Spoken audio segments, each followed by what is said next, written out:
श्रीगुरुभ्यो नमः। ओं नमो ब्रह्मादिभ्यो ब्रह्मविद्यासम्प्रदायकर्तृभ्यो वंशर्षिभ्यो महद्भ्यो नमो गुरुभ्यः। ओं पंचाशत्वर्णरूपेण या व्याप्तमिदं जगत् शब्दब्रह्ममयीं वाणीं भजेतां परदेवतां। श्रीचक्रबिन्दुनिलयां रहोयागसमर्चितां श्रीविद्यादेवतां वन्दे श्रीमत्त्रिपुरसुन्दरीम्। अब्धिकन्यासमाश्लिष्टम् अर्धिलोकजनाश्रयं सर्वविघ्नहरं वन्दे सिद्धिलक्ष्मीगणेश्वरम्। ओम ऐं ह्रीं श्रीं क्लीं శ్రీమాత్రే నమః। 20 శ్లోకాల వరకు ఉపోద్ఘాతంలో లేదా తపినీ కళ పూర్వపీఠికలో 20 శ్లోకాల వరకు చెప్పుకున్నాము. హయగ్రీవుల వారు చెప్తున్నారు, అగస్త్యుల వారు అడిగినటువంటి దానికి ఎవరికి లలితా సహస్రనామం ఉపదేశించరాదు అది చెప్పారు. సాక్షాత్ శివుడు శ్రీవిద్యోపాసకులలో శ్రేష్ఠుడు పరమశివుడు అని చెప్పారు. తర్వాత అమ్మవారిని ఏ ద్రవ్యాలతోటి అర్చించాలి అనేటువంటిది కూడా చెప్పబోతున్నారు. అది 21వ శ్లోకం నుంచి. బిల్వపత్రైశ్చక్రరాజేయో అర్చయే లలితాంబికాం పద్మైర్వా తులసీపత్రైః ఏభిర్నామ సహస్రకైః సద్య ప్రసాదం కురుతే తత్ర సింహాసనేశ్వరీ. బిల్వపత్రైః చక్రరాజే యో అర్చయే లలితాంబికాం యో అర్చయేత్ లలితాంబికాం. సంక్షిప్తార్థము చెప్పి భాష్య వివరణలోకి వెళ్తాను. ఎవరైతే శ్రీచక్రము యందు అమ్మవారిని లలితాదేవిని ఈ సహస్రనామాలతో మారేడు దళములతో లేదా తామర పువ్వులతో లేదా తులసీ దళములతో పూజిస్తారో వారి విషయంలో సింహాసనేశ్వరి అయినటువంటి లలితాంబ వెంటనే అనుగ్రహిస్తారు. దీనికి భాష్యం. అథ కీర్తనస్య అన్యాశ్రయేణాపి ఫల సంబంధం ఆహా బిల్వపత్రైః ఇది సార్థేన. ఫలమేమిటి? లలితా సహస్రనామాలు శ్రేష్టము అని చెప్పడం జరిగింది, శృతి సమ్మతం అని చెప్పడం జరిగింది. కాది విద్య శ్రేష్టమైనటువంటిది శ్రీ విద్యలలో అని చెప్పడం జరిగింది. సహస్రనామాలు లలితా సహస్రనామాలు అన్నింటికంటే కూడా శ్రేష్టమైనటువంటివి అని కూడా చెప్పడం జరిగింది. సో ఫలమేంటి అనేది చెప్తూ సహస్రనామ పఠనానికి ఫలం చెప్పడం జరిగింది. ఇప్పుడు వివిధ ద్రవ్యాలతో చేస్తే కలిగేటువంటి ఫలితం అది చెప్తున్నారు. అంటే సహస్రనామ పఠనానికి ఫలము, సహస్రనామ పూజకి ఫలము. ఇప్పుడు చెప్పేటువంటిది సహస్రనామ పూజకి, ఇంతకుముందు చెప్పింది సహస్రనామ పఠనానికి ఫలం. ఇప్పుడు సహస్రనామ పూజకి ఫలము చెప్తున్నారు. అమ్మవారి యొక్క పూజ 2 విధాలను ముందే చెప్పుకున్నాం మనం. అంతర్యాగము, బహిర్యాగము లేదా అంతర్యజనము, బహిర్యజనము. మహాయాగ క్రమారాధ్య అనేటువంటి దానికి కూడా వివరణ చెప్పుకున్నాము. ప్రస్తుతం అర్చనకి సంబంధించి అంతర్యాగము, బహిర్యాగము. ఈ 2 విధాలైన పూజలో అంటే అంతర్యాగములో కానీ లేదా బహిర్యాగంలో కానీ బిల్వపత్రాదులలో దేనితోటైనా, అంటే ఇక్కడ చెప్పబడినటువంటి ఇవి ద్రవ్యాల్లో దేనితోటైనా కానీ శ్రీచక్రాన్ని పూజ చేస్తే వారి మీద అమ్మవారి యొక్క విశేషమైనటువంటి కటాక్షం ఉంటుంది, అనుగ్రహాన్ని చూపిస్తారు. వచనాంతరేణ ప్రాప్తం అంతర్యాగ బహిర్యాగ భేదేన ద్వివిధమపి పూజనం బిల్వపత్ర అన్యతమకరణకం. బిల్వపత్ర అన్యతమ అంటే ఇతర ద్రవ్యములు, సూచించబడినటువంటి ఇతర పత్రములు లేదా పుష్పములు. అన్యతమకరణకం చక్రరాజ అధికరణం అర్చయేత్ ఇది ఏకేన పదేన యత్ శబ్దయోగాత్ అనూచ్యతే. సో తచ్చబ్దార్థ బోధ కలిగేటువంటి వరకు కూడా యత్ శబ్దము అనేటువంటిది విధి ప్రతిబంధకం అవుతుంది. యత్ అంటే ఏదైతే చెప్పబడిందో యత్ శబ్దయోగాత్ అనూచ్యతే. ఆ యత్ అనేటువంటి శబ్దంతో సూచించబడుతోంది. తత్ర తాత్పర్యగ్రాహకాణి పదాంతరాణి ఇది య ఇష్ట్యా ఇత్యాది వాక్యైవ నోద్దేశ్యానేకత్వ ప్రయుక్తో వాక్యభేదః. తచ్చబ్దార్థ బోధ కలిగేటువంటి వరకు కూడా యత్ అనేటువంటి శబ్దం విధి ప్రతిబంధకం అవుతుంది. అంటే ఎక్కడైతే తత్ అనేటువంటిది వస్తుందో దానికి యత్ అనేటువంటిది అది వచ్చే వరకు కూడా ఎత్ తోటి కంటిన్యూషన్లో ఉంది అని తీసుకోవాలి అని చెప్తున్నారు. యథా తథా అన్నట్టుగానే యత్ అని వచ్చిన తర్వాత తత్ అనేటువంటిది వస్తుంది. అదేవిధంగా అర్చన విధి వచనాంతరం చే సిద్ధిస్తోంది. అందువల్ల అర్చయేత్ అనేటువంటి పదం ఇక్కడ అనువాదార్థకం. అంటే దాని అర్థం ఏంటంటే సింపుల్గా బిల్వపత్రాలతో పూజించాలి, పద్మాలతో పూజించాలి, తులసి పత్రాలతో పూజించాలి అని అన్ని వాక్యాల్ని నిర్మించక్కర్ల ఒక్కొక్కటి విడివిడిగా. తత్ర తాత్పర్యగ్రాహకాణి పదాంతరాణి ఇది య ఇష్ట్యా ఇత్యాది వాక్యైవ నోద్దేశ్యానేకత్వ ప్రయుక్తో వాక్యభేద నామసహస్రకైః ఇతి తు కీర్త్యమానాభిప్రాయ కీర్తన పర్యవసాయి. అంటే ఇక్కడ చెప్పటం దేనితోటి పూజించాలి, బిల్వపత్రాలతోటి పూజించాలి. బిల్వపత్రాలతోటి ఏ మంత్రాలతోటి పూజించాలి? ఇష్ట్యా పశునా సోమేన వాయజేత అంటే ఎవరైతే ఇష్టి అంటే దర్శపూర్ణమాస ఇష్టిలు, పశుబంధనము, సోమయాగము ఇలాంటి వాటిని చేస్తాడో అంటే ఎవరైతే చేస్తున్నాడో అనేటువంటి ఈ వాక్యంలో ఇష్టి, పశుబంధనము, సోమయాగము అన్నింటినీ కలిపి ఎవరైతే చేస్తున్నారో అని ఒకే వాక్యంలో చెప్పారు. ఎవరైతే ఇష్టి, పశుబంధన, సోమయాగాలు చేస్తున్నాడో, అంతే తప్ప ఎవడు ఇష్టి చేస్తున్నాడు, ఎవడు పశుబంధనం చేస్తున్నాడు, ఎవడు సోమయాగాన్ని చేస్తున్నాడు అని 3 వాక్యాలని నిర్మించవలసినటువంటి పని లేదు అని ఇక్కడ దృష్టాంతం అన్నమాట ఇది. ఈ వాక్యంలో అనేకాన్ని ఉద్దేశించి అంటే 3 ఇష్టి, పశు, సోమయాగాలు మూడింటిని కలిపేసేసి ఏకవిధి కలిగినను ఇష్టి, పశు, సోమములు యజ ధాత్వర్ధ యాగ తాత్పర్యగ్రాహకములు అంటే ఈ మూడింటిని కూడా యజనము అనేటువంటి ధాత్వర్ధంతో యజ్ఞముల కింద తీసుకోండి. యాగం అనేటువంటిది ఒక దగ్గరే వచ్చినప్పటికీ కూడా ఇతర వాక్యంచే విధి సిద్ధమగుచున్నది. తాత్పర్యగ్రాహకంగా అర్థం చెప్పుకుంటే వాక్య భేదం ఉండదు. ఇదే విధంగా అర్చన విధి ఇతర వాక్యంతో సిద్ధించటం వలన ఇది విధి కాదు అనేటువంటిది వాదం మాత్రమే. తేన అర్చన విశేషాశ్రితేన నామకీర్తనేన సద్య ప్రసాదం భావయేత్ ఇత్యర్థః. నామసహస్రములతో పూజించాలి. వాక్యంలో సహస్రనామ పదానికి కీర్తన చేయటం ఎందే తాత్పర్యం. అంటే సహస్రనామ కీర్తన చేయటంలోనే తాత్పర్యం. పద్మాదులతో పూజించవలను, కీర్తనంతో పూజించవలను అంటే కీర్తనం చేస్తూ పద్మాదుల్ని సమర్పిస్తూ పద్మములో, బిల్వపత్రములో, తులసి దళాల్లో సమర్పిస్తూ పూజించాలి అనేది అర్థము.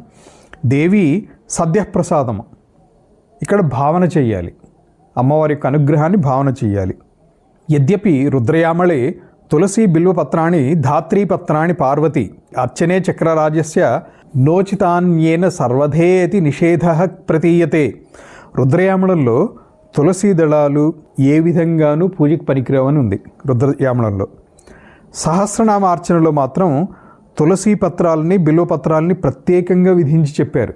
ఈ విధించడంతో రుద్రయామళ గ్రంథ విషయము సహస్రనామార్చన ఎందుకు కాదు, ఇతర అర్చనలలో, అమ్మవారి యొక్క ఇతర అర్చనలలో తులసి దళాన్ని, బిల్వపత్రాన్ని, తులసి దళాన్ని విశేషంగా చెప్పటం పూజకు ఉపయోగించొద్దు అని. కానీ సహస్రనామార్చనలో మాత్రం ఆ నిషేధము వర్తించదు. అర్చనే చక్రరాజ్యస్య నోచితాని ఏవ సర్వధే ఇది నిషేధ ప్రతీయతే. తథాపి అయినప్పటికీ సహస్రనామకరణకార్చనే అంటే సహస్రనామాలతోటి చేసేటువంటి అర్చనలో విశిష్య బిల్వపత్రాణం విధానాత్ నిషేధ తదితరకరణక అర్చనపరః అవ్యవతిష్టతే సద్యప్రసాదం భావయేతిత్యర్థః. తులసి పత్రాలని, బిల్వపత్రాలని, పద్మాలని కూడా ఇక్కడ ఈ మంత్రంలో చెప్పడం జరిగింది, ఈ శ్లోకంలో చెప్పడం జరిగింది. సో ఇక్కడ చెప్పడంతో సహస్రనామ అర్చనలో రుద్రయామళంలో చెప్పినటువంటి నిషేధం ఇక్కడ వర్తించదు. లేదా రుద్రయామళంలో చెప్పినటువంటిది సహస్రనామ అర్చనా విధానంలో కాదు, ఇతర విధానాల్లో అని స్వీకరించాలి. అవి ఇతరములు అంటే ఏంటి? అష్టోత్తరాలు, ఖడ్గమాల ఇత్యాది నామార్చనల యందు రుద్రయామళంలో చెప్పినటువంటిది తులసి నిషేధం వర్తిస్తుంది. ఇప్పుడు 22వ శ్లోకము. చక్రాధిరాజమభ్యర్చ్య జప్త్వా పంచదశాక్షరీం జపాంతే కీర్తయేన్నిత్యం ఇదం నామ సహస్రకం. చక్రములలో శ్రేష్టమైనటువంటిది శ్రీచక్రం. ఆ శ్రీచక్రాన్ని పూజ చేసి పంచదశి మంత్రాన్ని జపించిన తర్వాత, పంచదశాక్షరి లేదా పంచదశి శ్రీవిద్య అది జపించిన తర్వాత ఈ సహస్రనామాన్ని నిత్యము కీర్తన చెయ్యాలి, అంటే స్తోత్రం చెయ్యాలి సహస్రనామాలతో. ఇది సంక్షిప్తార్థం. దీనికి భాష్యము, అథ యావజ్జీవవాక్యేన ప్రాప్తం జీవనావచ్ఛిన్నం కాలసామాన్యం విశేషేణ ఉపసంహరతి చక్రాధిరాజం ఇది. నామపారాయణం అనేటువంటిది ఏదో ఒక 40 రోజులు చేస్తామా, లేకపోతే వీలున్నంతకాలం చేస్తాను ఆ తర్వాత చేయక్కర్లేదు కదా, చేయటం మానేయచ్చా, అలా కాదు. నామపారాయణం అనేటువంటిది నిత్యక్రియ, నిత్యకర్మ కింద స్వీకరించండి. కాబట్టి యావజ్జీవము చేయాలి, నిత్యకర్మలన్నీ కూడా ఆ జీవన పర్యంతం చేయవలసిందే అని చెప్పినట్లుగా ముందే చెప్పేశారు ఇది. సో జీవితకాలంలో దీన్ని ఏ విధంగా చేయాలి అనేటువంటి విశేషాలని ఇక్కడ చెప్తున్నారు. సో విశేషేణ ఉపసంహరతి చక్రాధిరాజం ఇది. అర్చనోత్తరం క్రియమాణో నిత్య జప తదుత్తరకాలే నిత్యం సకృత్ కీర్తయేత్ ఇత్యర్థః. ముందుగా అర్చన చేయాలి, తర్వాత పంచదశి జపం చేయాలి, ఉత్తరకాలే నిత్యం సకృత్ కీర్తయే. ఉత్తరకాలే అంటే తర్వాత, అర్చన పంచదశి జపము అయిన తరువాత సహస్రనామాల్ని పఠించాలి అని ఉంది. సో దీంతో ఏది ముందు ఏది వెనక అనేటువంటిది మాత్రమే బోధిస్తోంది. దర్శపూర్ణమాసాభ్యాం ఇష్ట్వా సోమేన యజేత ఇతివత్ అయం కాలార్థ సంయోగ. అంటే ఇక్కడ దర్శపూర్ణమాసములు సోమయాగము ఈ రెండింటికి కూడా పూర్వవాక్యముల చేతనే విధి సిద్ధిస్తోంది. పూర్వవాక్యాలతో అంటే దర్శపూర్ణమాసములు అనేటువంటిది పూర్వవాక్యం. వీటికంటే పూర్వవాక్యాలతో రెండింటికి ఈ చెప్పడానికంటే ముందు ఏదైతే విధి విధానం చెప్పబడి ఉన్నదో ఆ విధి విధానము దర్శపూర్ణమాస ఇష్టికి అలాగే సోమయాగానికి ఈ రెండింటికి కూడా విధి సిద్ధిస్తోంది. అందువలన ఇది విధి కాదు. అంటే ఏది దర్శపూర్ణమాస సోమయాగములను ఇది దశపూర్ణమాసాభ్యాం ఇష్ట్వా సోమేన యజేత అనేటువంటిది విధివాక్యం కాదు. విధివాక్యం అంతకంటే ముందే చెప్పబడింది. అదేవిధంగా ఇది ఎందుకు చెప్తున్నారు, ముందుగా అర్చన చేయాలి, తర్వాత పంచదశి జపం చేయాలి, ఆ తర్వాత సహస్రనామ కీర్తన చేయాలి. ఈ విధులు ఇంతకు ముందే ఉన్నాయి, ఆ ముందే విధించబడ్డాయి. అవి దేని తర్వాత ఏది చేయాలి అనేటువంటి కన్ఫ్యూజన్ ఉంటుందేమో, ఆ సందేహాన్ని పోగొట్టడానికి ముందుగా అర్చన చేయండి, తర్వాత పంచదశి జపం చేయండి, తర్వాత సహస్రనామ కీర్తన చేయండి అని చెప్తోంది. ఇది నిత్య కర్మ కింద స్వీకరించండి, ప్రతిరోజు చేయవలసినటువంటి కర్తవ్యం ఇది అని. ఈ సందేహాన్ని పోగొట్టడానికే యాగములలో మధ్యందు ప్రథమ యాగానంతరము ఉపాంశ యాగం చేయవచ్చును. అంటే ఇదంతా కూడా అగ్నిహోత్ర కర్మలలో విధానం గురించి దృష్టాంతం కింద చెప్తున్నారు.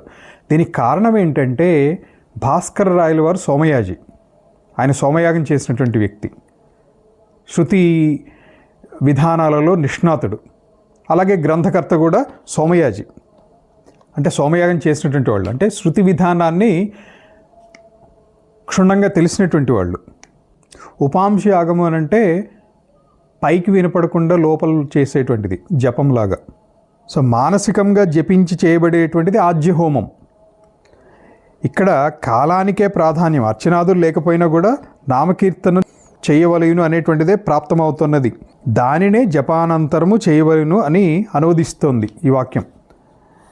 అర్చన జపకీర్తనానాం ప్రత్యేకం విధిభిః ఫలే వినియోగేన కృతార్థత్వాత్ అతయేవ జపపూజాదేహే కాల ఉపలక్షణార్థత్వాత్ అనపాయో హి కాలస్య లక్షణం హి పురోడాశే ఇది న్యాయేన తదభావేపి కర్తవ్యతాం ప్రాప్తాం అనువదతి జపేతి ఆదిన న్యాసాది పరిగ్రహ. ఇక్కడ కాలానికే ప్రాధాన్యం. అర్చనాదులు లేకపోయినా కూడా సహస్రనామ కీర్తన చేయవచ్చును, చెయ్యవలయును అనేటువంటిదే సిద్ధిస్తోంది. దాంతో ఏమవుతుందంటే జపానంతరము చేయాలి సహస్రనామ కీర్తన అనేటువంటిది అనువాద వాక్యం అవుతోంది. పూజాదులు అనే శబ్దము ఆది అంటే పూజాదులు అంటే పూజ ఇతరములైనటువంటివి. ఆ ఇతరములైనటువంటి దాంట్లో ఏమేమి ఉంటాయి అంటే న్యాసాదులు అని గ్రహించాలి. న్యాసం చేసిన తర్వాత సహస్రనామ పాఠనం చేయాలి అని. సో దీంతో 22వ శ్లోకం యొక్క భాష్య వివరణ అయింది. 23 జపపూజాద్య శక్తోపి పఠేన్నామ సహస్రకం. సంక్షిప్తంగా అర్థం ఏంటంటే జపము పూజ ఆది అంటే జపము పూజాదులు అశక్తోపి చేయలేనిటువంటి స్థితిలో ఉన్నా కూడా, చేయలేనిటువంటి వాడైనా కూడా, ఏదైనా కారణంతో చేయలేకపోయినప్పటికీ, చేయలేని స్థితిలో ఉన్నప్పటికీ పఠేత్ నామ సహస్రకం, లలితా సహస్రనామాన్ని పఠించండి. చేయగలిగినటువంటి ఓపిక ఉన్నటువంటి వాడికి ముందుగా పూజ చేయండి, తర్వాత జపం చేయండి, తర్వాత న్యాస సహితంగా సహస్రనామ పఠనం చేయండి. ఇది విధానం. మేం చెయ్యలేము అనేటువంటి వాళ్ళకి పూజ జపము ఇవి చేయటంలో ఆసక్తులైనప్పటికీ సహస్రనామాన్ని పఠించండి అని చెప్తోంది. 23వ శ్లోకానికి భాష్యం. ఉపాస్తిం ప్రతి జపాదీనాం సర్వేషాం అంగత్వాత్ నిత్యకర్మాంగేషు యథాశక్తి ఉపబంధస్య సిద్ధాంత సిద్ధత్వాత్ అశక్త్యా జపాద్యకరణే తదుత్తరకాలత్వ అభావేపి తదుపలక్షిత కాలస్య అనపాయాత్ ఏకపురోడాశాయాం ఇష్టౌ ఉపాంశుయాగవత్ నామ సహస్రకీర్తనం కర్తవ్యమేవ ఇత్యర్థః. సోమయాగము ఇత్యాది ఇష్టి చేసేటప్పుడు ఒక నియమం ఏంటంటే యజ్ఞబ్రహ్మ మౌనంగా ఉండాలి. యాగం అయ్యేంత వరకు కూడా యాగ నియమం ఇది. మౌనంగా ఉండి ఏం చేస్తాడు అని అంటే మంత్రజపం చేస్తూ ఉంటాడు ఒకతను. అదే పని, మౌనంగా ఉండాలి, మంత్రజపం చేయాలి. అంతకుమించి ఇతరమైనటువంటి ఏ ప్రస్తావన, ఏ మాట రాకూడదు, ఏ వాక్కుని ఉచ్చరించవద్దు. అది యాగంలో నియమం. జపము, పూజ, న్యాసము, స్తుతి, ధ్యానము, తర్పణము ఇవన్నీ కూడా ఉపాసనా అంగములు. ఇదే క్రమంలో చేయడం లేదు. క్రమం అనేటువంటిది ఉపదిష్టమైనటువంటి అంశాన్ని బట్టి ఉంటుంది. ఇవన్నీ కలిపితే ఉపాసన అవుతుంది. అంటే ఉపాసనలో ఇవన్నీ అంగభూతములు. ఉపాసన అనేటువంటిది నిత్యకర్మలలో ఉంది. కాబట్టి జపాదులు నిత్యకర్మలో అంగములు. వైదిక నిత్యకర్మాంగములు యథాశక్తి చేయవచ్చును అనేటువంటిదే శాస్త్ర సిద్ధాంతం. జపము పూజాదులు కూడా నిత్యకర్మాంగాలు అవటం వలన యథాశక్తి చేయాలి, యథాశక్తి చేయవచ్చు.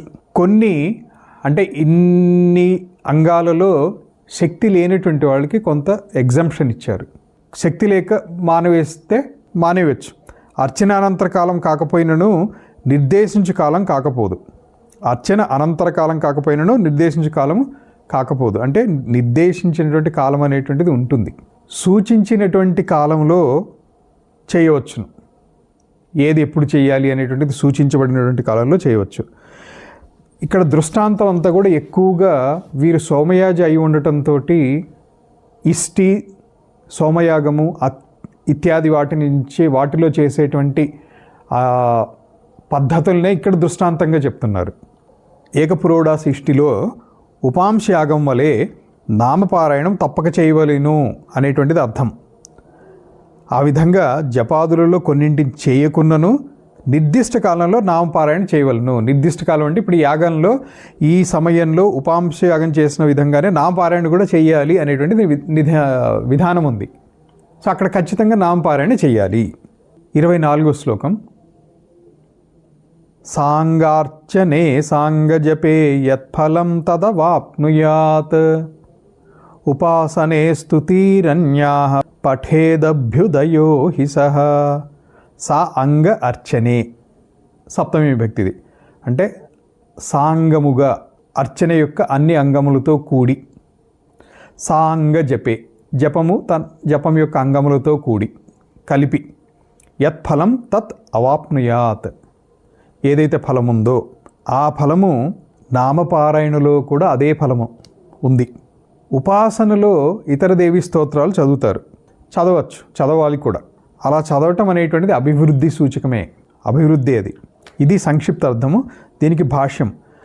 నను కిమిదం కీర్తనం శక్తస్య ఉచ్యతే తత్ అశక్తస్య వా నా అద్యః నిత్యకర్మత్వాత్ ఏవ శక్తం ప్రతి తత్ప్రాప్తేః పునః అనువాదవైయధ్యాత్ నా అంత్యః అశక్తం ప్రతి విధేరపి అయోగాత్ కిముత అనువాదస్య ఆఖ్యాతానాం అర్థం బ్రువతాం శక్తి సహకారిణి ఇది న్యాయాత్ ఇత్యతః ఆహా సాంగేతి. సాంగ దీనికి వివరణ ఇస్తాను.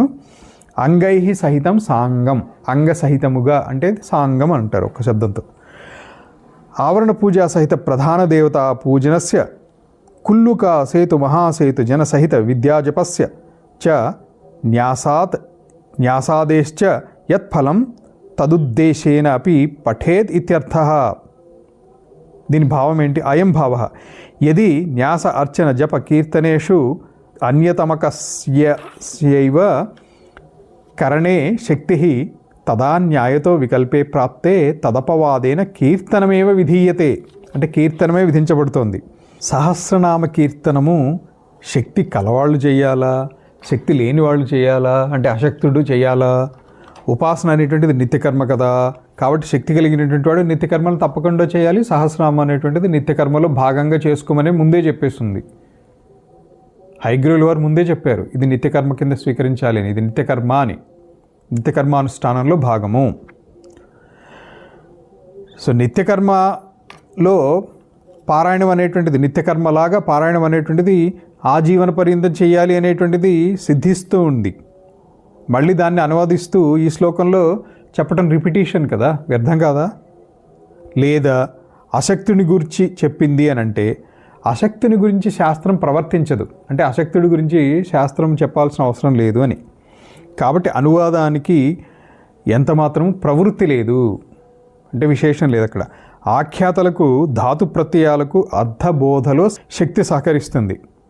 అర్థం ఏంటంటే కర్త శక్తిని అనుసరించే విధులు ప్రవర్తిస్తాయి, చేసేటువంటి వాడి శక్తిని బట్టే విధులు కూడా ప్రవర్తిస్తాయి అని. కర్త శక్తిహీనుడైతే విధివాక్యములు చేసి తీరాలి అని చెప్పి ప్రోద్బలం చెయ్యవు, ఎగ్జంప్షన్స్ ఇస్తాయి అక్కడ. ఆవరణ దేవతలను ముందుగా పూజించి తర్వాత ప్రధాన దేవతా పూజ చేయాలి అనేటువంటిది శాస్త్ర ప్రకారం చేసిన పూజకి కుల్లుకా సేతు మహాసేతు జపానంతరము శ్రీ విద్యను జపించవలేను అనేటువంటి శాస్త్రవిహిత జపానికి న్యాసాదులకు ఏ ఫలమైతే విధించబడిందో ఆ ఫలమే నామపారాయణతోటి కూడా కలుగుతుంది అనేటువంటి ఉద్దేశంతో పఠించాలి.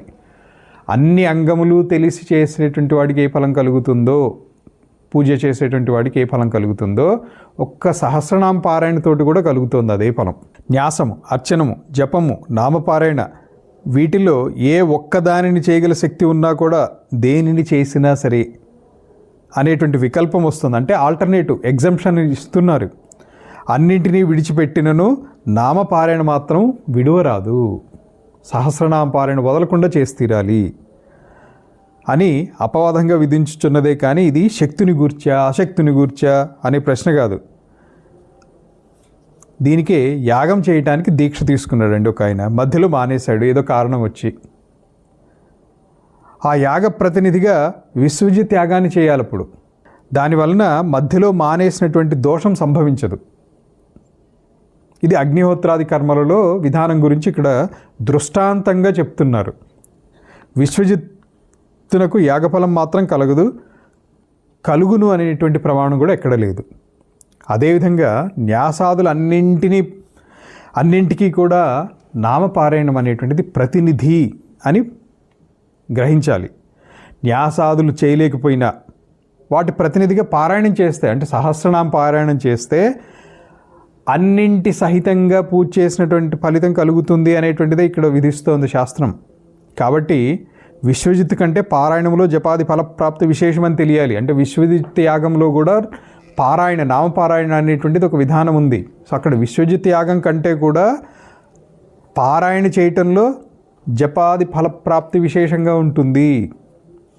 సచ యావదశక్తి అనువర్తతే న తతః పరం శక్తిస్తు ఇది ఆలస్యేన వరివస్యావిధిం పుష్కలం నామవర్తేత పూజాం లఘు కుర్యాత్ తర్హి పతే దేవ ఇది శివశాసనం తేన యది సత్రాయ దీక్షితానాం సామ్యుత్తిష్ఠా చేత్ సమముపభుజ్య విశ్వజిత యజేత ఇత్యత్ర సత్రభావే విహిత విశ్వజిత్ యాగవదస్య ప్రతినిధిత్వం పరంతు వచనబలాత్ పూజాది ఫలమపి విశ్వజితస్తు న సత్రఫలం మానాభావాదితి ఇదానీం ఉపాసనాం ప్రతి అవైకల్పికమ అంగత్వం కీర్తనస్య ఇత్యాహ. ఉపాసన ఇది సప్తమ్య తత్ర జయాన్జుహుయాత్ ఇత్యత్ర ఏవ అంగిత్వబోధ. ఈ చదివేదానికి ఆల్రెడీ నేను వివరణ ఇచ్చి ఉన్నాను. విశ్వజిత్ యాగం అనేటువంటి అంటే ఒక దీక్ష తీసుకున్నటువంటి దీక్షితుడు ఆ యాగాన్ని కంప్లీట్ చేయకుండా మధ్యలో విరమించవలసి వస్తే దానికి పరిహారంగా విశ్వజిత్ యాగాన్ని చేయాలి. విశ్వజిత్ యాగం చేసినంత మాత్రాన అపరిష్కృతమైనటువంటి అంటే అసంపూర్తిగా వదిలేసినటువంటి యాగం యొక్క ఫలం వస్తుంది అని కాదు. కానీ విశ్వజిత్ యాగంలో కూడా ఒక నియమం ఏంటంటే నామపారాయణ చేసి తీరాలి అని. ఆ నామపారాయణ వల్ల ఆ ఫలితం అయితే కలుగుతుంది అని ఉంది అక్కడ. అదే చెప్తున్నారు ఇదంతా. ఉపాసనేతి సప్తమ్యాత్ తత్ర జయాన్జుహ్యాత్ ఇది అత్రైవాంగిత్వ బోధ తదంగత్వేన ఇతరేషాం త్రైలోక్యమోహన కవచాది రూపాణం స్తోత్రాణం పాఠే అభ్యుదయ ఫలే విశేష అపాఠేతు నా అంగన్యూనత్వకృతో దోష తేన తేషాం క్రత్వంగత్వ బోధకానాం తత్తత్ ప్రకరణస్థ వచనానాం వికల్పే పర్యవసాయకం ఇదం వాక్యం. సో న్యాసాదులు చేయలేకపోయినా కూడా ఏది పూజ చేయండి, పూజ చేసిన తర్వాత పంచదశ జపం చేయండి, పంచదశ జపం చేసిన తర్వాత నామపారాయణ చేయండి అని విధానం ఉంది. అవేవి చేయలేకపోయినా అంటే పూజ చేయలేకపోయారు, జపం చేయలేకపోయారు, మళ్ళీ నామపారాయణకి ముందు న్యాసము ఇవన్నీ చేయలేకపోయారు, అయినా నామపారాయణ వాటన్నిటికీ కూడా ప్రతినిధిగా నామపారాయణ చేసించో ఆ పూజాదుల ఫలము కూడా కలుగుతుంది అనేటువంటిదే ఇక్కడ విధిస్తోంది ఈ వాక్యం. తేన షోడశీగ్రహవత్ ఇతరేషాం అంగత్వం నవలక్షం ప్రజప్తాపి తస్య విద్యా నసిద్ధ్యతి ఇత్యాది తత్తత్ ప్రకరణస్థవాక్యేషు సిద్ధిపదం తత్తత్ పాఠజన్య అభ్యుదయ విశిష్ట విద్యాఫలపరం ఇది అదోషః. తత్ర జయాన్జుహ్యాత్ ఈ వాక్యంతో జయాదులు అంటే జయాది హోమం అని చెప్పి యాగం చేసేటప్పుడు హోమం చేసేటప్పుడు జయాది హోమములు ఉంటాయి. జయాది హోమం ఒక అంగభుంగా చేస్తాం. సో అది అంగిగానే విధింపబడింది కానీ అంగములుగా విధింపబడలేదు. అదేవిధంగా ఉపాసన అనేటువంటి ఉపాసన ఎందు అంటే ఉపాసనే అనేటువంటి సప్తమి విభక్తితోటి ఉపాసనం అనేటువంటిది అంగిగా గ్రహించాలి. అంగికి అంగములు ఉంటాయి. అంగి అంటే మెయిన్, అంగములు అంటే అందులో సబ్ ఐటమ్స్. ఉదాహరణకి సోమయాగం చేస్తున్నారు. సోమయాగం అనేటువంటిది అంగి అయితే అందులో ఆ సోమయాగం చేసేటప్పుడు నవగ్రహ హోమం చేస్తారు, అది అంగము. లేదా ఇతరమైనటువంటి ఇంకా కొన్ని స్వాహాకారాలు ఇత్యాది చేస్తారు, అవన్నీ కూడా అంగములు అంటారు. అదేవిధంగా ఉపాసన అనేటువంటిది పారాయణి అనేటువంటి దాన్ని ఉపాసన అంగముగా చేయాలి. త్రైలోక్యమోహన కవచము ఇత్యాది స్తోత్రములు ఉపాసనాంగములుగా పఠించినచో విశేష ఫలం ఉత్పన్నమవుతుంది. త్రైలోక్యమోహన కవచం ఇత్యాది ఉన్నాయి, అవి విశేష ఫలం చేయకపోయినా కూడా దోషమైతే లేదు వాటితోటి. ఈ స్తుతులు అనేటువంటివి ఉపాసనకి అంగములు కావు. స్తుతులను చేయవలెను అనేటువంటి ఈ శ్లోక తాత్పర్యం ఏమంటే కొన్ని ప్రకరణములలో స్తుతులు ఉపాసన అంగములుగా విధించబడ్డాయి. అది ఈ వాక్యాలకి వికల్పం కలిగిస్తుంది. వికల్పం అంటే ఆల్టర్నేటివ్ అని. స్తుతి చేసినప్పుడు అభ్యుదయము, చేయకపోయినా కూడా సంపూర్ణత్వానికి అంటే కంప్లీట్ అవుతోంది అనేటువంటి దానికి డౌట్ అక్కర్లేదు. సంపూర్ణత్వానికి లోపం లేదు. షోడశి గ్రహములకు వలె గ్రహము అనంటే సోమయాగం అది చేసేటప్పుడు గ్రహములు అంటారు, అంటే పాత్రలు. షోడశి పాత్ర అంటే 16వ పాత్ర. ఆ షోడశి పాత్ర వలె ఇతర స్థుతులకు ఉపాసనాంగత్వం వికల్పమని గ్రహించాలి. షోడశి గ్రహం అనగా సోమరస పాత్రము, సోమరసాన్ని ఉంచేటువంటి పాత్ర షోడశి పాత్ర అంటారు దాన్ని. అతిరాత్రం అనేటువంటి పేరుగల సోమయాగానికి షోడశి గ్రహం అంగము. అతిరాత్ర హోమంలో అంటే సోమయాగానికి అది ఒక పేరు. షోడశి గ్రహం అనేటువంటిది అంగము. అతిరాత్ర యాగంలో ఈ షోడశిని గ్రహించవలను అనేది ఒక చోట, అక్కర్లేదనేటువంటిది ఇంకొక చోట చెప్పడంతో వికల్పం సిద్ధించింది. వికల్పం అంటే ఆల్టర్నేటివ్ సిద్ధించింది. ఇది యాగాంగము వికల్పం కాబట్టి గ్రహించుట గ్రహించకపోవుట అనేటువంటిది దోషం కాదు. గ్రహించినా పర్వాలేదు, గ్రహించకపోయినా దోషం లేదు. గ్రహించకపోయినా యాగం అనేటువంటిది చెడిపోదు. గ్రహించితే విశేషమైనటువంటి ఫలం అయితే కలుగుతుంది. ఇదే విధంగా ఉపాసనాంగములైనటువంటి స్థుతులు చేయకపోయినా కూడా లోపం లేదు, కానీ చేస్తే మాత్రం అతిశయ ఫలం కలుగుతుంది. నవలక్షం ప్రజప్తాపి తస్య విద్యా నసిద్ధ్యతి 9 లక్షలు జపం చేసినా కూడా విద్య సిద్ధించదు. 9 లక్షలు జపం దేనికి చేస్తారు? ఎవరికైనా ఐడియా ఉందా? అక్షరలక్షగా నవారణ మంత్రానికి 9 లక్షలు చేయాలి అనేటువంటిది నియమం. సో 9 లక్షలు చేసినంత మాత్రాన నవారణ విద్య సిద్ధించిందా? సిద్ధించాలి అనేటువంటిది లేదు ఇక్కడ. అదే చెప్తున్నారు, సిద్ధించదు. ఇత్యాది ప్రకరణ వాక్యములందు సిద్ధి ఆయా స్థుతుల వలన కలిగినను విశిష్ట విద్యాఫలమును తెలియచేస్తోంది. కాబట్టి దోషం లేదు. సో ఇది 24వ శ్లోకానికి వివరణ. ఇదం నామ సహస్రం తు కీర్తయే నిత్య కర్మవత్ చక్రరాజార్చనం దేవ్యా జపో నామ్నాం చ కీర్తనం. సహస్రనామాల్ని నిత్య కర్మలైనటువంటి సంధ్యావందనాదుల వలె ఆచరించాలి. అంటే నిత్యము సంధ్యావందనం చేయాలి.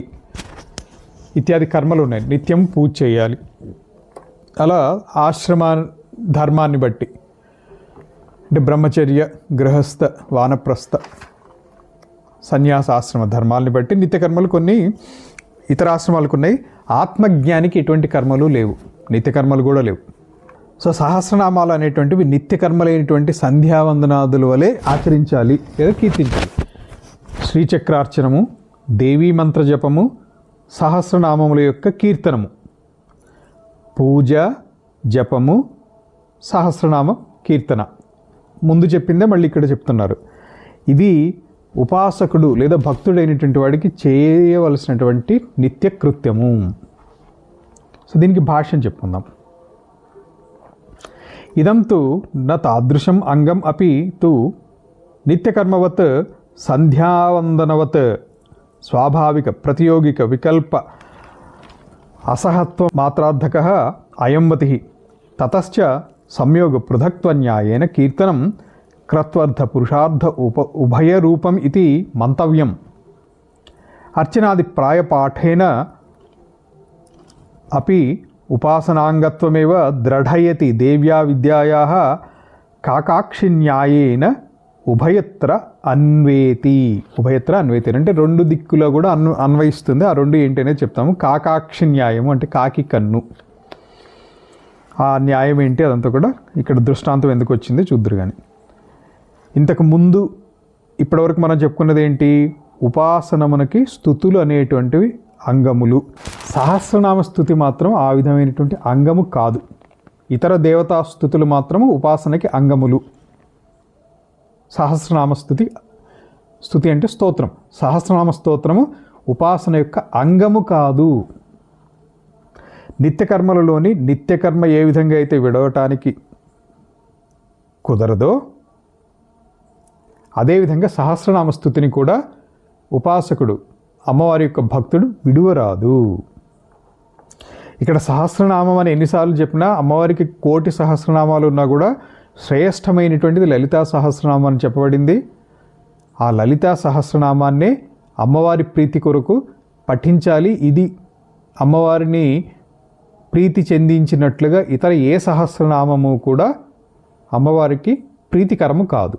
ఇదంతా చెప్పుకున్నాం ఆల్రెడీ. సో నిత్యకర్మను ఎలాగైతే విడువరాదో అదేవిధంగా సహస్రనామ స్తుతి కూడా విడువరాదు. నిత్యకర్మ వత్ అంటే నిత్యకర్మ వలే అనేటువంటి ఇందులో వతి ప్రత్యయం అంటారు దాన్ని. ఈ సహస్రనామ పారాయణ విషయంలో ఎటువంటి వికల్పము లేదంటే ఛాయిస్ లేదు, ఆల్టర్నేటివ్ లేదు. చదివి తీరాలి, పారాయణ చేసి తీరాలి అని చెప్తోంది. ఒక విధిని ఒక పర్యాయం చేయుట, ఒకసారి చేయకుండా ఉండటము, ఈ రెండింటికి కూడా కృత్యములకు వికల్పము శాస్త్రమే విధించిందనుకోండి, అది స్వాభావిక వికల్పం అవుతుంది. ఉదాహరణకి వేదంలో అహింస అనేటువంటిది విధించింది, అంటే హింస చేయరాదు అనేది విధించింది. కానీ సోమయాగ విధానంలో అక్కడ పశుబంధన ఇత్యాది వాటిల్లో పశువుని సమర్పించమని ఉంది యాగంలో. అప్పుడు వేదం హింసని ప్రోత్సహించినట్లా నిషేధించినట్లా? అంటే అక్కడ తత్తత్ సందర్భాన్ని బట్టి ఏది చేసేటప్పుడు ఏం చేయమందో అది చేయటం, దాన్ని ఏదైతే ఉందో దాన్ని స్వాభావిక వికల్పము అన్నారు. అంటే అన్ని చోట్ల ఒకటే నియమం వర్తించదు. సోమయాగము ఇత్యాది వాటిల్లో పశుహింస యాక్సెప్టెడ్, కానీ ఇతరత్ర హింస చేయొద్దనే ఉంది. మనం తినటం కోసం హింస చేయకూడదు. సో దాన్ని స్వాభావిక వికల్పం అంటారు. సో అంటే అక్కడ హింస చేయొచ్చా చేయకూడదు అనేటువంటి సందేహం కలిగితే అక్కడ స్వాభావిక వికల్పం, ఆ సందర్భాన్ని బట్టి చేయొచ్చు, సందర్భాన్ని బట్టి చేయకూడదు. కార్యము విధివాక్యంచే విధింపబడి నిషేధంతో నిషేధింపబడించో ఆ విధి నిషేధములకు ప్రతియోగి విరోధించగా వచ్చిన దాన్ని ప్రతియోగి వికల్పము అంటారు. ఇలాంటి వికల్పాలు ఏవి కూడా లలితా సహస్రనామాలకి లేవు. ఈ 2 వికల్పాలు లేవు. కాబట్టి లలితా సహస్రనామ పారాయణ నిత్యము చేసి తీరాలి. 2 ప్రయోజనాలు కలిగినాయి అనుకోండి, 2 ప్రయోజనాలు కలిగితే దధ్నా జుహోతి దధ్నేంద్రియ కామస్య జుహయాత్ అని 2 విధివాక్యాల్లో దధ్నా అంటే పెరుగుతోటి హోమం చేయండి, జుహోతి అంటే ఆహుతి చేయండి అని, పెరుగుతోటి ఆహుతులను ఇవ్వండి. అలాగే దధ్నా ఇంద్రియ కామస్య జుహయాత్, ఇంద్రియ కాముడు దధితో హోమం చేయాలి అనేటువంటిది నియమము. అంటే ఇక్కడ పెరుగుతో హోమం చేస్తే ఇంద్రియ ప్రాప్తి కలుగుతుంది అనేటువంటిది ఒక ప్రయోజనము. 2 విధివాక్యాల్లో 2 ప్రయోజనాలు కనిపిస్తున్నాయి. ఈ విధంగా 2 ప్రయోజనాలు సంయోగ పృథక్త్వ న్యాయంతో పారాయణము ఉపాసనాంగమైనటువంటి క్రతువు కొరకే అవుతున్నాయి. అంటే క్రతువు అంటే ఉపాసనే, ఉపాసన అంగంగా అవుతోంది. అది మూలంలో కీర్తయేత్ అర్చన ఆదివత్ అనేటువంటిది పాఠాంతరం ఉంది. అర్చనలు చేసినట్లుగా, అదే ఇక్కడ పాఠాంతరం. పాఠాంతరం అంటే ఇక్కడ ఈ విధంగా ఉన్న ఇంకొక చోట కించిత్ భిన్నంగా ఉంటుంది అని చెప్పటం. ఆ పాఠాన్ని బట్టి కూడా నామపారాయణం అనేటువంటిది ఉపాసన అంగము అనేటువంటిది దృఢమవుతోంది. దేవ్యాహ అనేటువంటిది కాకాక్షి న్యాయంలో అంటే వెనక పదానికి తర్వాత పదానికి రెండిటికి కూడా అన్వయించేటువంటిది. ఇప్పుడు చక్రరాజార్చనం దేవ్యాహ జపో నాంనాంచ అంటే ఆ దేవ్యాహ అనేటువంటి పదము చక్రరాజార్చనం, అర్చనం దేవ్యాహ జప అలా రెండిటికి కూడా అది వర్తిస్తుంది. కాబట్టి దాన్ని అక్కడ కాకాక్షి న్యాయము, దీంతో వెనక ముందు పదములు రెండింటితోటి కూడా అది అన్వయిస్తుంది. అర్థం ఏంటంటే దేవి యొక్క శ్రీచక్రార్చనము, దేవి యొక్క జపము అని అన్వయించుకోవాలి. కాకి ప్రయోజనాన్ని బట్టి తన చూపును 2 వైపులకి తిప్పగలదు. ఎడమవైపు చూడాలనుకుంటే ఇటు ఎడమవైపు చూడగలదు, రైట్ సైడ్ చూడాలనుకుంటే రైట్ సైడ్ చూడగలదు. అదేవిధంగా ఒక పదం రెండింటితోటి అన్వయించింది అనుకోండి, దాన్నే కాకాక్షి న్యాయము అని అంటారు. ఇది 25వ మంత్రం శ్లోకం యొక్క వివరణ. ఇప్పుడు 26. భక్తస్య కృత్యమేతావత్ అన్యదభ్యుదయం విదుః భక్తస్యావశ్యకమిదం నామ సహస్ర కీర్తనం. ఇది భక్తుని యొక్క కృత్యము. కృత్యం అంటే చేయవలసినటువంటి పని. నిత్య కృత్యం అంటే నిత్యము చేయవలసినటువంటి పని. కృతకృత్యుడు అంటే చేయవలసినటువంటి దాన్ని చేసినవాడు. సో ఇది భక్తుని యొక్క కృత్యము. ఎక్కువ స్తుతి శ్రేయస్సుని కలిగిస్తుంది అని చెప్తారు. ఈ నామ సహస్ర కీర్తనము భక్తునికి తప్పకుండా ఆచరించి తీరవలసినటువంటి అవశ్య కర్తవ్యము, నిత్యకర్మ చేసి తీరవలసినదే అని పునః ఇదంతా కూడా ఎవరు చెప్తున్నారు? ఎవరన్నా చెప్పండి నాకు. హయగ్రీవుల వారు చెప్తున్నారు అగస్త్యుల వారికి. అది మనం చెప్పుకుంటున్నాం. ఇప్పుడు దీనికి భాష్యం. భక్తస్య ఉపాసకస్య అభ్యుదయం అభ్యుదయకరం మత్వర్ధీయో అచ్చి. ఇది ప్రత్యయం. ఇక్కడ ప్రత్యయాలు కూడా చెప్తున్నారు. మత్వర్ధంలో అచ్చి ప్రత్యయం అన్నమాట. ఇది శ్రేయస్కరం. దాని అర్థం ఏంటంటే శ్రేయస్కరం అనేటువంటిది అర్థం. అర్చనాది ప్రాయ పాఠాత్ అర్చనాది తుల్యత్వం మా ప్రాసాంక్షీత్ అత ఆహ భక్తస్య ఇతి జప పూజాపేక్షయా అపీతి శేషః తత్ఫలజనకత్వస్య ఉక్తత్వాత్ ఇతి భావః. అర్చనము, జపము, నామపారాయణ తప్పకుండా చేయాల్సినటువంటి కృత్యములు. అధికంగా చేయగలిగారు, సమయం ఉంది, శక్తి ఉంది, అధికంగా చేస్తారా, అది అభ్యుదయ కర్మ అవుతుంది. అధికస్య అధిక ఫలం, అందుకని అభ్యుదయ కర్మ అవుతుంది. ఇక్కడ అభ్యుదయం అనేటువంటి పదము ఈ శ్లోకంలో ఉన్నటువంటిదే. భక్తస్య కృత్యం ఏతావత్ అన్యత్ అభ్యుదయం విదుః. అన్యత్ అంటే ఎక్కువగా చేసినటువంటిది.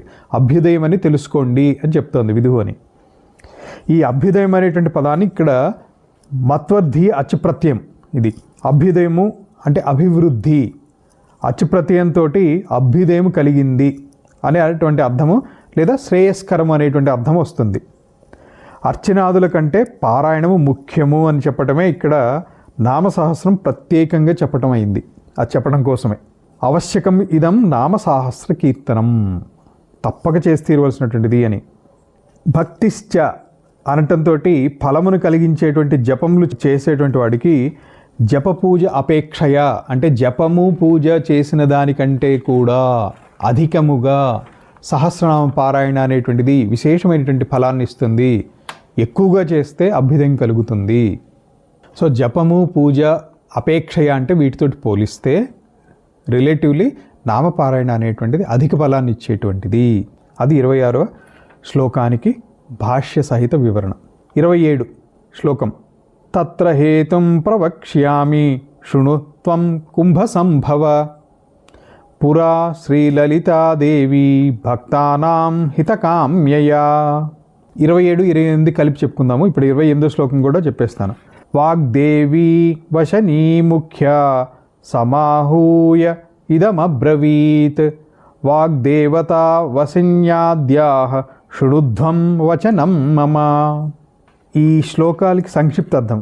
ఓ కుంభసంభవ, ఓ అగస్త్య మహర్షి, కేవల కుంభకం సిద్ధించినటువంటి వాడా, నామపారాయణంతో ఫలం కలుగును అని చెప్పడానికి తత్ర హేతుం ప్రవక్ష్యామి. హేతు అంటే కారణం, దానికి కారణం చెప్తాను విను. నామపారాయణతో ఫలం కలుగుతుంది అని చెప్పటానికి పురా శ్రీ లలితాదేవి భక్తానాం హితకామ్యయ. పూర్వము సాక్షాత్ అమ్మవారే భక్తుల యొక్క హితం కోసము, అనుగ్రహం కోసం, భక్తులను అనుగ్రహించడం కోసం ఈ విధంగా చెప్పారు. ఏమని? వాగ్దేవి వశినీ ముఖ్యాహ, వసిన్యాది వాగ్దేవతలతోటి సమాహూయ అందరినీ పిలిచి ఇదం అబ్రవీత్ ఈ విధంగా చెప్పారు. ఏం చెప్పారు? వాగ్దేవత వశన్యాద్యాః శృణుధ్వం వచనం మమ. ఓ వశన్యాది వాగ్దేవతలరా, నా వచనాన్ని వినండి. అంటే నా వచనాన్ని వినండి అని చెప్పడం కోసం అందరినీ పిలవలేదు. దాని తర్వాత ఇంకేదో చెప్తారు. అంతేగాని నా మాట వినండి అని చెప్పడం కోసం అందరినీ అక్కడ సమావేశపరచాల. సో ఇది సంక్షిప్త అర్థం. 27వ శ్లోకానికి భాష్య సహిత వివరణ చెప్దాము. భాష్యము. తత్ఫలజనకత్వం అస్య కథం ఇత్యాశంక్య తత్ర నిమిత్తం వక్తుం స్తోత్ర ప్రతిపాద్యాయ దేవతాయ నిఖిల శివశక్తి గుణోపాస్యత్వం ఉక్త్వా భేద సర్వోత్తమత్వ ద్యోతికాం కథాం ఉపక్రమతే తత్ర ఇత్యాదిన నహి అత్ర అనుయాజాన్ యక్ష్యన్ భవతి ఇది హేతువాదవత్ స్వార్థతాత్పర్యకత్వ ద్యోతనాయ ప్రకర్షేణ వక్ష్యామి ఇది ప్రతిజ్ఞా. అత ఏవార్థవాదధియా న ఉపేక్షస్వ ఇది ద్యోతయితం శృణు త్వం ఇది స్వ అభిముఖీకరణం. శృణు అంటే విను, నేను చెప్పేది అంటాం కదా, నేను చెప్తాను విను అని అంటే సావధానంగా నేను చెప్పబోయేటువంటి దాన్ని విను. అక్కడెక్కడో అన్యమనస్కులు అవుతున్నారో లేకపోతే వేరే యాక్టివిటీ వైపు దృష్టి సారిస్తున్నారు అనుకోండి, విను అని చెప్తాం, లేదా పేరు పెట్టి పిలుస్తాం. ఆ పేరు పెట్టి పిలిచేది బృహదారణ్యకోపనిషత్తులో కూడా హే యాజ్ఞవల్క్య అనగానే అది ఎందుకు హే యాజ్ఞవల్క్య అని సంబోధన? అభిముఖీకరణాయ అంటే తన వైపు అటెన్షన్ చూపించని చెప్పడం కోసం. నేను చెప్పబోయేదంటూ దాన్ని విను అని అటెన్షన్ని ఇక్కడ వేరే వైపు వెళ్లకుండా నిరోధించటానికి, తన వైపు ఆకర్షించటానికి. స్వ అభిముఖీకరణం. అవాప్త సకల కామత్వేన దేవ్యాః స్వార్థకామనా అభావాత్ ఆహ భక్తానామితి. అమ్మవారు ఆప్తకామురాలు అంటే ఆవిడికి ప్రత్యేకంగా అమ్మవారికి ఏం కోరిక ఉంటుందో అంతా ఆవిడదైనప్పుడు ఆవిడ కోరవలసిందేముంది? అందుకని భక్తానాం ఇతి అంటే భక్తుల యొక్క హితము అనేటువంటి కోరికతోటి, భక్తులకి హితం కలిగించాలి అనేటువంటి ఉద్దేశంతో భక్తుల కొరకు సహస్రనామ పారాయణ చేస్తే ఉపాసనాంగములు అన్నింటినీ, అంటే ఇప్పుడు న్యాసం చేయలేదు, ధ్యానం చేయలేదు, ఇదేమీ చేయలేదు, పూజ చేయలేదు, అర్చన జపం చేయలేదు, కానీ సహస్రనామ పారాయణ చేస్తే ఫలితం కలుగుతుంది అంటున్నారే. అన్నింటి యొక్క ఫలము దీంతో ఎలా కలుగుతుంది అని డౌట్ రావటం సహజం. ఆ సందేహం వస్తుందనేటువంటి ఉద్దేశంతో సహస్రనామ స్తోత్రంతో ప్రతిపాదింపదగినటువంటి దేవత లలిత. ఈ అమ్మవారు సకల శివ శక్తి గణములచే ఉపాసింపదగినది. అంటే శివగణములు శక్తిగణములు అందరితోటి ఉపాసింపదగినటువంటి తల్లి అమ్మవారు. కాబట్టి అమ్మవారు సర్వోత్తమురాలు. అటువంటి సర్వోత్తమురాలైనటువంటి అమ్మవారి యొక్క సర్వ ఉత్తమత్వముని తెలిపేటువంటి కథ ఇది అవటంతో తత్ర అనే శ్లోకం తర్వాత భవత్యః అని చెప్పబడింది. నహి అత్ర అనుయాజాన్ యక్ష్యన్ అంటే ఈ వాక్యంలో అనుయాజలు ప్రధాన యాగం తర్వాత చేయబడేటువంటి యాగములని అనుయాజలు అంటారు. ప్రాయణీయ యాగ ప్రస్తావనలో ఉంది ఇది.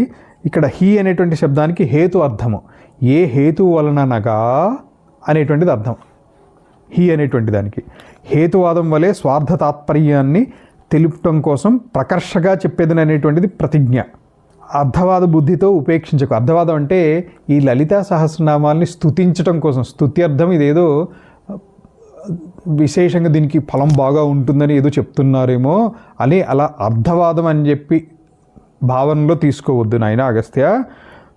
సో ప్రకర్షగా చెప్పేదను అంటే ప్రకృష్టమైనటువంటిది, ఆశాంతం చెప్తాను అనేటువంటిది ప్రతిజ్ఞ చేయబడింది. ఎవరిచే చేయబడింది అంటే హయగ్రీవుల వారిచే చేయబడింది. అందుకని శృణుత్వం, ఓ అగస్త్య నీ విను అనేటువంటి పదములతో అగస్త్యుల వారిని తనకి అభిముఖంగా చేసుకుంటున్నారు. అమ్మవారికి ప్రత్యేకంగా ఏ కామన లేదు, పొందవలసినటువంటిది లేదు, పొందదగినటువంటిది లేదు, పొందుదాము అనుకునేటువంటిది ఇంకొకటి లేదు అమ్మవారికి. అంటే ఇది నాకు కావాలి అనేటువంటిది ఇంకొకటి లేదు. అందువలన అమ్మవారికి స్వార్థ కామన లేదు, అంటే తన కోసం ఏ కామన లేదు. అందుకని భక్తానాం శ్లోకంలో వచ్చినటువంటిది ఏంటి, భక్తానాం హితకామ్యయ, భక్తుల యొక్క హితమే కామనగా కలిగినటువంటి. భక్తానాం అనేటువంటిది బహువచనం, భక్తుల యొక్క అన్నట్టుగా. దేవి వాగ్దేవతలైనటువంటి వసిన్యాది దేవతల్ని పిలిచి ఈ విధంగా చెప్పారు. వసిన్యాది వాగ్దేవతలు మీ అందరికీ తెలుసు. వసిని, కామేశ్వరి, మోదిని, విమల, అరుణ, జయిని, సర్వేశ్వరి ఇత్యాది. సో వసిన్యాది దేవతల్ని పిలిచి ఈ విధంగా అన్నారు. వసిన్యాది వాగ్దేవతలు ఎవరంటే కామేశ్వరి మొదలుకొని కౌలిని దేవత వరకు 7 ఉన్నారు. వసిని కాకుండా, అంటే వసిని, కామేశ్వరి, వసిన్యాది అన్నారు కాబట్టి కామేశ్వరి నుంచి కౌలిని వరకు 7. వసిని, కామేశ్వరి, మోదిని, విమల, అరుణ, జయిని, సర్వేశ్వరి, కౌలిని. సో వసిన్యాది వాగ్దేవతలారా అని సంబోధించకుండా ఓ వాగ్దేవతలారా అని సంబోధించడం అనేటువంటిది సా అభిప్రాయముగా అమ్మవారు వాగ్దేవి వశిని ముఖ్యా సమాహూయ ఇదమబ్రవీత్ ఈ విధంగా చెప్పారని సంబోధన ఏం చేశారు. వాగ్దేవతా వశిన్యాద్యా శృణుధ్వం వచనం మమ, వినండి నా మాటని. ఓ వాగ్దేవతలారా అని సంబోధించడం అనేటువంటిది సాభిప్రాయంగా, అంటే తర్వాత వీళ్ళు చేయవలసినటువంటి కర్తవ్యాన్ని గుర్తు చేస్తూ, వాళ్ళ యొక్క శక్తిని గుర్తు చేస్తూ, వాళ్ళ యొక్క కార్యాన్ని గుర్తు చేస్తూ వాగ్దేవతలారా అని సంబోధించడం అనేటువంటిది సాభిప్రాయముగా ఉన్నది. అంటే పిలవటంలోనే అక్కడ అభిప్రాయం తెలుస్తోంది. దీనికి ఒక చిన్న దృష్టాంతం చెప్తా. ఇందులో ఉన్నటువంటి దానికి అక్కడక్కడ చిన్న దృష్టాంతం చెప్తే చక్కగా స్పష్టంగా అనిపిస్తుంది. ప్రతి ఇంట్లోనూ జరిగేటువంటిదే. ఇంట్లో పిల్లలు ఉన్నారు, పెద్దవాళ్ళు ఉన్నారు, తల్లి తండ్రి. తండ్రి కానీ తల్లి కానీ పిల్లల్ని ఒక పనికి పిలిచేటప్పుడు ఒకలాగా పిలుస్తారు, తిట్టడం కోసం పిలిచేటప్పుడు ఒకలాగా పిలుస్తారు. ఉదాహరణకి తిట్టేటువంటి ఉద్దేశం ఉంది అంటే, లేదా మందలించేటువంటి ఉద్దేశం. ఇక్కడ తిట్టడం అంటే వేరే అనుకోవద్దు, మందలించుదాం అనేటువంటి ఉద్దేశంతో నాయన బుద్ధిమంతుడా ఇట్రా అంటారు. అంటే అక్కడ నాయన బుద్ధిమంతుడా అని పిలిచారంటేనే ఆ పిల్లవాడికి ఆల్రెడీ ఎక్స్పీరియన్స్ అయ్యి ఉంటే అర్థమైపోతుంది, ఓహో అంటే ఇప్పుడు నాకేదో క్లాస్ పీకుతారు అని. అలా పిలిచే పిలుపుని బట్టి వీళ్ళు ఎందుకు పిలుస్తున్నారు అనేటువంటిది వినేటువంటి వాడికి ఒక అవగాహన కలిగించేలాగా కూడా పిలవచ్చు. సో వసిన్యాది వాగ్దేవతలారాన్ని సంబోధించడంతో అక్కడ సాభిప్రాయంగా, అంటే వాళ్ళకి అమ్మవారు ఏదో పని చెప్పబోతున్నారు. ఇలాంటి పని అనేటువంటిది వాగ్దేవతలు అనటంతో ఓహో ఇక్కడేదో వాక్కుకి సంబంధించినటువంటిది, అంటే పఠనము లేదా పారాయణకి సంబంధించినటువంటి అంశం రాబోతోంది అని సూచనప్రాయంగా చెప్పేశారు. దాన్నే సాభిప్రాయముగా ఉన్నది అంటున్నారు. దీనికి కారణం ఏంటంటే అమ్మవారు చెప్పబోయేటువంటి కార్యము వాగ్రూపమైనటువంటిది. వాక్కుకు మీరు దేవతలు కాబట్టి మీరు సమర్థలు అనేటువంటి అభిప్రాయం, అంటే వాళ్ళ సామర్థ్యాన్ని గుర్తు చేస్తూ వాగ్దేవతలారా అని సంబోధించారు. అందుకనే ఈ విశేషణతోటి వచ్చింది. సాభిప్రాయ విశేషణం ప్రయోగించడం అనేటువంటిది పరికరాలంకారము, అలంకారాలు అనేటువంటిది ఒకటి ఉన్నాయి. ఉపమాలంకారము, అతిశయోక్తి అలంకారము, రూపకాలంకారము ఇలాంటివి. ఇది పరికరాలంకారము. దివుధాతువు నుంచి దేవి శబ్దం నిష్పన్నమైంది.